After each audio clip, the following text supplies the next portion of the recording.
Today we will be reading Section 3 of Spirit Animals, the First Greencloak. It begins on page 16, underneath the scroll mark, and it begins, "The floor shook unsteadily." Be sure to have your book out and your eyes on your book and following along as I read aloud.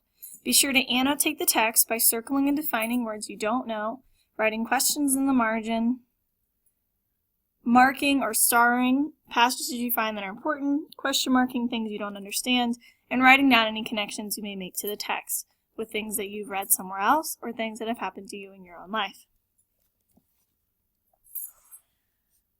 The floor shook unsteadily and was decorated with bars of lights. Uraza drifted back to consciousness slowly as her body healed itself.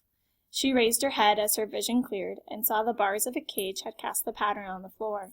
They were massive, each one as thick as one of her forelegs. She stretched and stood, barely able to extend her full length in the confines of the cage. She pushed her head against the bars, testing their strength.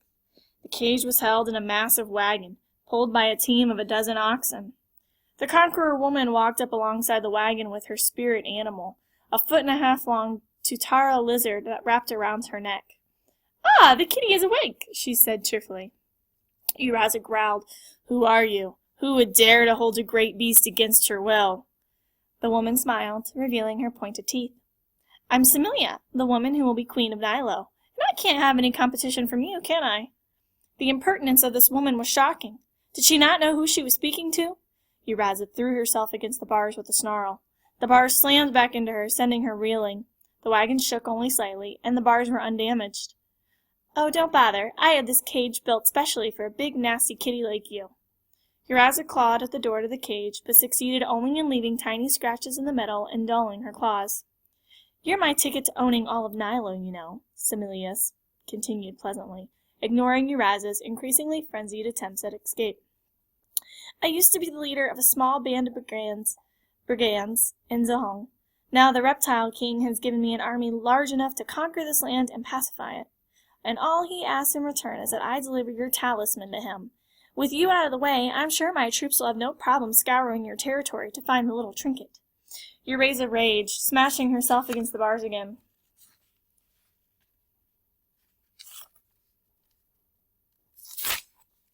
"The people of Nilo will not accept this insult. They will not tolerate you capturing their great beast. I am Nilo."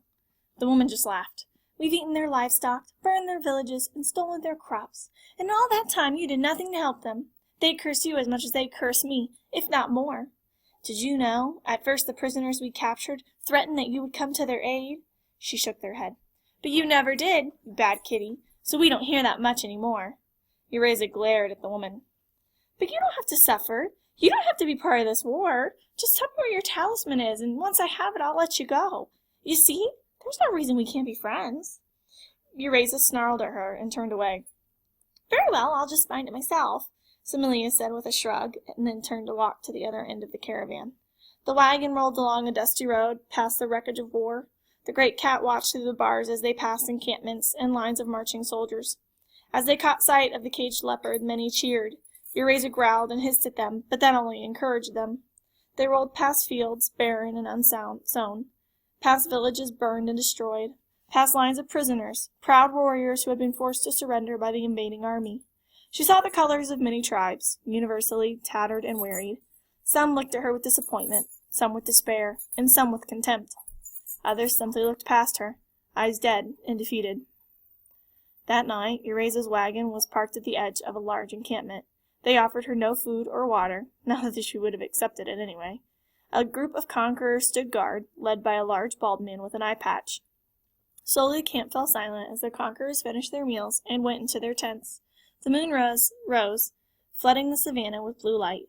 Uraza threw back her head and roared her fury into the night. That is the end of section 3.